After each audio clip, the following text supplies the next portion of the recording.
I'll be going through the answers quickly, so make sure your course book is open and in front of you, and please stop and rewind the video as you need to. So, got your book open in front of you? Are your answers in capitals? Want to know why the answers are the answers? Then let's go. For question number 1, the key word here is the preposition after the gap, which is aside. Which of the answers actually collocates with aside? Well, you can put something aside, definitely. Place something aside, no. Forget something aside, no. Stand something aside, no. The only answer that collocates with aside is therefore A, to put something aside. For question number 2, we have to pay attention to the context, and that is everyone knows and holds in high regard that rugby is good for doing something. So if it's well known and everyone holds it in high regard, we've got to choose a piece of vocabulary which communicates those messages. And of course, there's only one answer, and that is D, reputation. For question number 3, once again, it's a question of prepositions. Just after the gap, we've got of plus gerund form.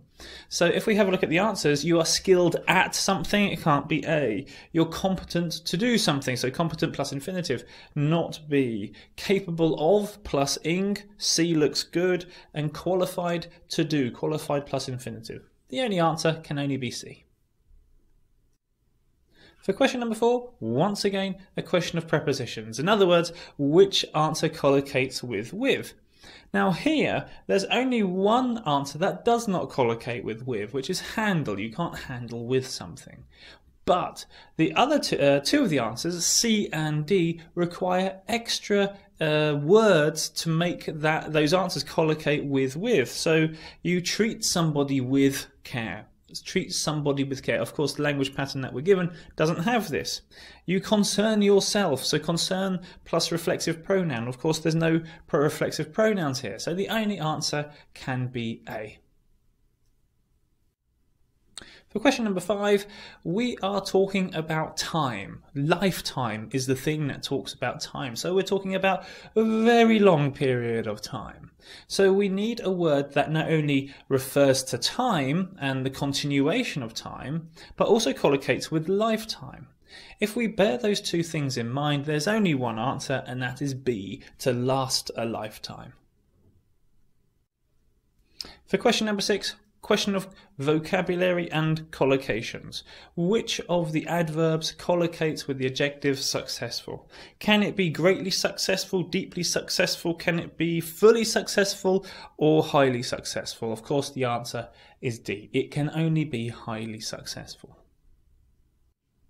For question number 7, this is a question of prepositions. No, it's not really. It's not. As a matter of fact, a number of the answers can collocate with too.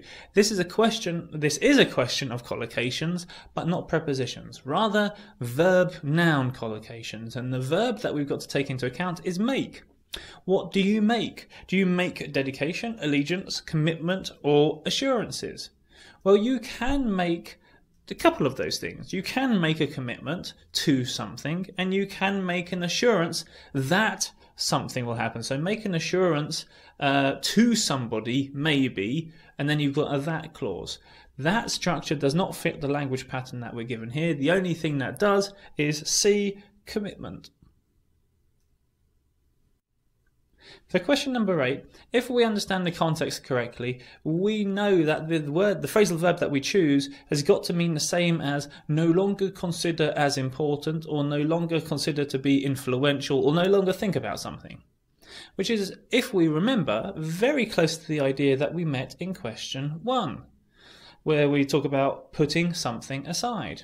Well, question 8 is exactly the same idea, but this time we don't put aside, but rather we set aside, and that's why the answer is B.